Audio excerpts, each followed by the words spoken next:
आसंतु आज गोटे बहुत मजादार विषय रे कथा हबा। आमे समस्ते गोटे लंबा खुशी आउ अर्थपूर्ण जीवन चाहूँ, किंतु रास्ताटा कौन? यार किछि फॉर्मूला अछि कि? एही प्रश्नर उत्तर खोजिबा पई आज आमर यात्रा आरंभ हेब जापान रु। सेठारु आमे गोटे शब्द शिखिबा इकिगाई। हुए तो यही गोटिए शब्द भितरे सेही सबु रहस्यर चाबिकाठी लुचि रही। बिल्कुल। आउ आमो पाखरे जो उत्स गुड़िक अच्छी सेगुड़िक केवल यही शब्दर अर्थ कहूनांती, बरण एहा पछरे थिबा पूरा जीवन दर्शन को बुझाउछंती। तेणु आज आमर उद्देश्य हेउची एही इकिगाई कौन, एहा केमिते लोकंकु 100 वर्षरु अधिक सुस्थ जीवन देउची, आउ आमे आम निज जीवन रे एहाकु केमिति अपनाई पारिबा। ठीक कहले। तेबे चलंतु आरंभ करिबा। प्रथम प्रश्न, एही इकिगाई शब्दर प्रकृत अर्थ कौन? सुनिबाकु बहुत सुंदर लागुची। जापानी भाषा रे एथिरे दुईटी शब्द अछि। इकी जहार अर्थ हेउची जीवन, आउ गाई जहार अर्थ हेउची मूल्य बा कारण। तेणु सरल भाषा रे कहिले इकिगाई हेउची बंचिबार कारण। हाँ, एहा सेही जिनिस जहा पई झपण प्रतिदिन सकाळू आखि खुलिबाकू इच्छा करंते। वाह, यह शुणिबाकू जेतिके सरल, भाबिबाकू गले सेतिके गभीर। किंतु जणे निजर इकिगाई केमिति खोजिबा, एहार किछि उपाय दिया जाइछि कि? हाँ, एहाकू बुझाइबा पई एक बहुत सुंदर वेन डायग्राम रो व्यवहार करा जाइछि। कल्पना करंतु 4टी बड़ वृत्त परस्पर को काटुछंती। अच्छा, 4टा वृत्त। हाँ, प्रथमटी हेउछि आपण जहाकू भल पांती, द्वितीयटी आपण जेउथिरे बहुत भल बा दक्ष, तृतीयटी हेउछि एही दुनिया को जहार आवश्यकता अछि, एवं चतुर्थटी जेउ काम पाई आपणको अर्थ मिली पारिबो। ओहो, तेबे एही 4टीर मिश्रण? ठीक। जेउठी एही 4टी वृत्त एकाठी मिसुछंती, सेही केंद्र बिंदुटी ही हेउछि आपणकर इकिगाई। माने जदि आपण केवल पैसा पाई काम करूछंती, तेबे हुए तो आपण आराम रे रहिबे, किंतु भितरे भितरे खालीपण अनुभव करिवे। इकिगाई सेतेबेले मिले जेतेबेले एही 4टी जाक जिनिस एकाठी हुए। एही डायग्राम विषय जेते भाबुछि सेते आश्चर्य लागुछि। एथिरे आउ गोटे कथा मते बहुत भल लागिला, केबे हेले अवसर नियंतु नाही। एहा केमिति संभव? एहा ही तो इकिगाईर सबुठु बड़ शक्ति। उत्सा गुड़िकरे लेखा अछि जे जापानी भाषा रे अवसर पाई सेमिति कोनोसी शब्द नाही। सतरे? हाँ, जो शब्दर अर्थ काम करिवा संपूर्ण बंद करे देबा। जेतेबेले आपणक काम ही आपणकर इकिगाई, सेतेबेले आपण काहेकि अवसर नेबे?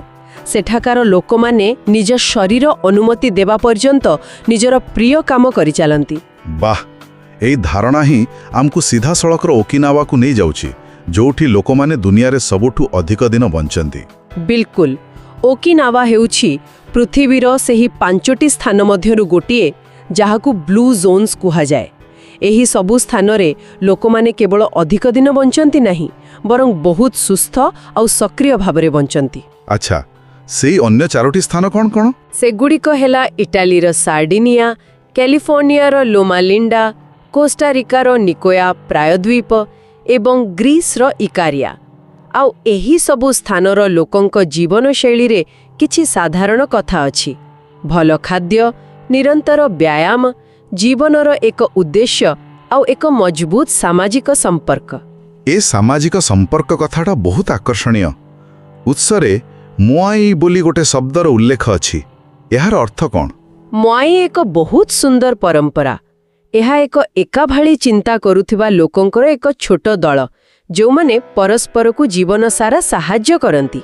गोटे सांगमानकर गोष्ठी भଳି? हाँ, किंतु ताठारु बहुत अधिक।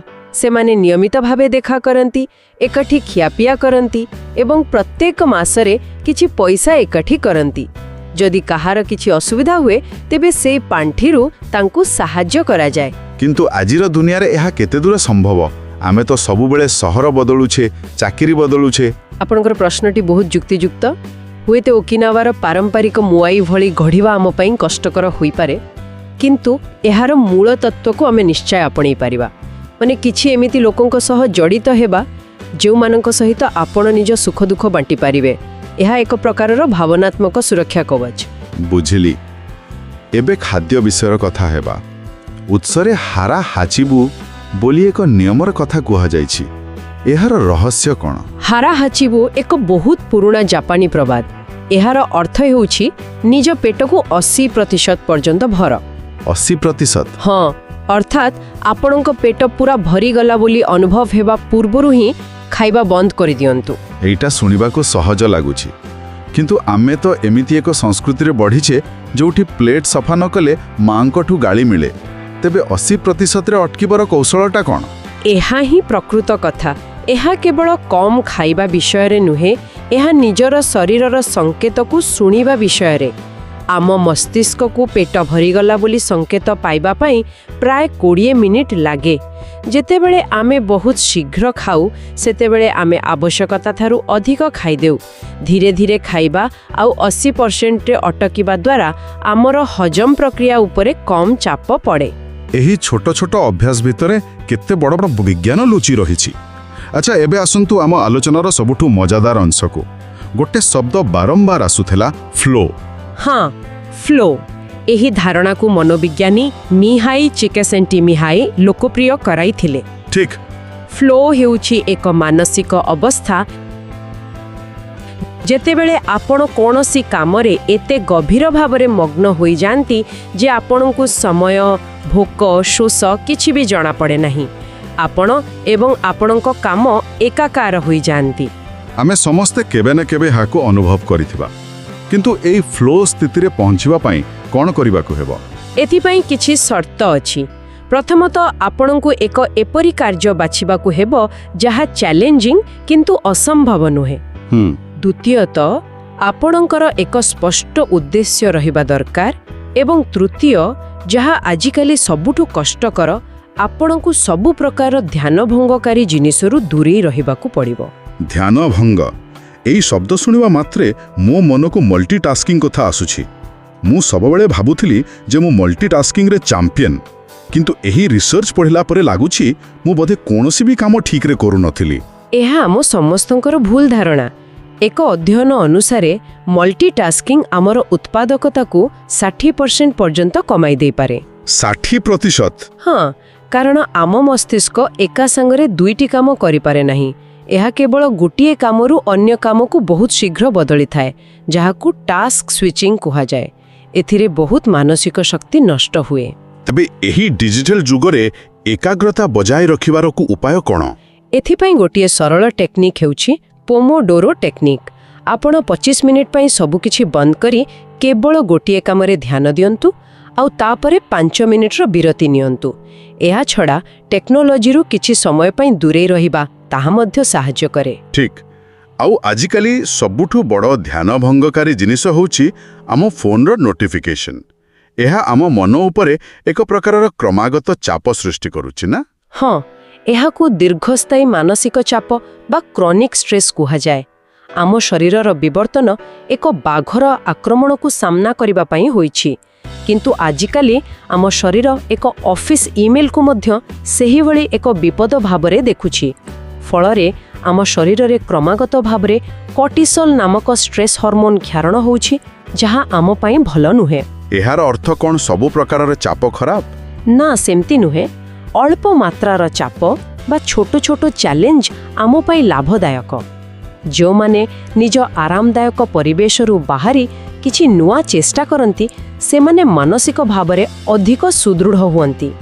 ଏହି ପ୍ରସଙ୍ଗରେ ଏକ ଜାପାନୀ ପ୍ରବାଦ ଅଛି, 7 ଥର ପଳ, 8 ଥର ଉଠ। ବାଃ, ବହୁତ ସୁନ୍ଦର।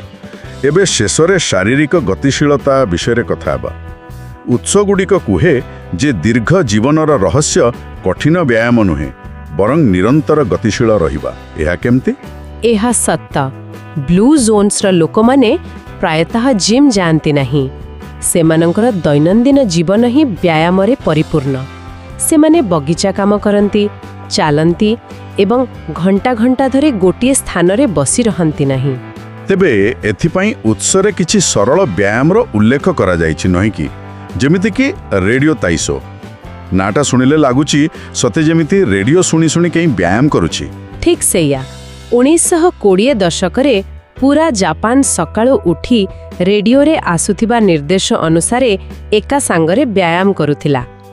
ଏହା ଏକ ସାମୂହିକ ସକାଳ ବ୍ୟାୟାମ ମାତ୍ର 5ରୁ 10 ମିନିଟର, ଯାହା ଶରୀରର ସବୁ ଗଣ୍ଠିକୁ ସକ୍ରିୟ କରେ। ଆରେ ବାଃ, ଏହା ଛଡ଼ା ଯୋଗ, ତାଇଚି ଏବଂ କ୍ୟୁଗୋଙ୍ଗ ବିଷୟରେ ମଧ୍ୟ କୁହାଯାଇଛି।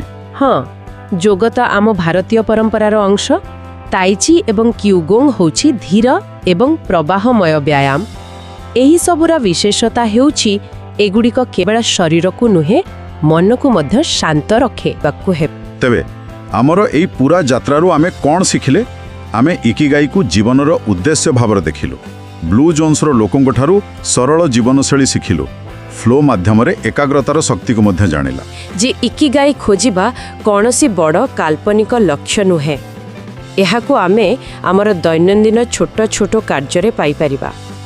ଉତ୍ସରେ ଗୋଟିଏ ବହୁତ ସୁନ୍ଦର କଥା କୁହାଯାଇଛି, ଇକିଗାଇ ଏକ ମାନଚିତ୍ର ନୁହେଁ, ବରଂ ଏକ କମ୍ପାସ। ୟାର ଅର୍ଥ ଟିକେ ବୁଝାଇବେ? ମାନଚିତ୍ର ଆପଣଙ୍କୁ ଏକ ନିର୍ଦ୍ଦିଷ୍ଟ ରାସ୍ତା ଦେଖାଏ, କିନ୍ତୁ କମ୍ପାସ କେବଳ ଆପଣଙ୍କୁ ଦିଗ ଦେଖାଏ। ରାସ୍ତା ଆପଣଙ୍କୁ ନିଜେ ତିଆରି କରିବାକୁ ହେବ।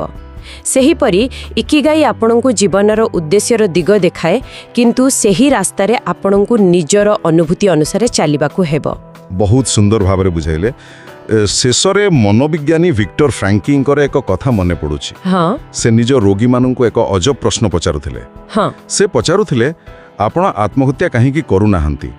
ଏହା ଏକ କଠୋର ପ୍ରଶ୍ନ, କିନ୍ତୁ ଏହା ସେମାନଙ୍କୁ ବଞ୍ଚିବାର କାରଣ ଖୋଜିବାକୁ ବାଧ୍ୟ କରୁଥିଲା। ଏହା ଲୋଗୋଥେରାପିର ମୂଳଦୁଆ, ଅର୍ଥାତ୍ ଅର୍ଥ ମାଧ୍ୟମରେ ଚିକିତ୍ସା। ଠିକ୍।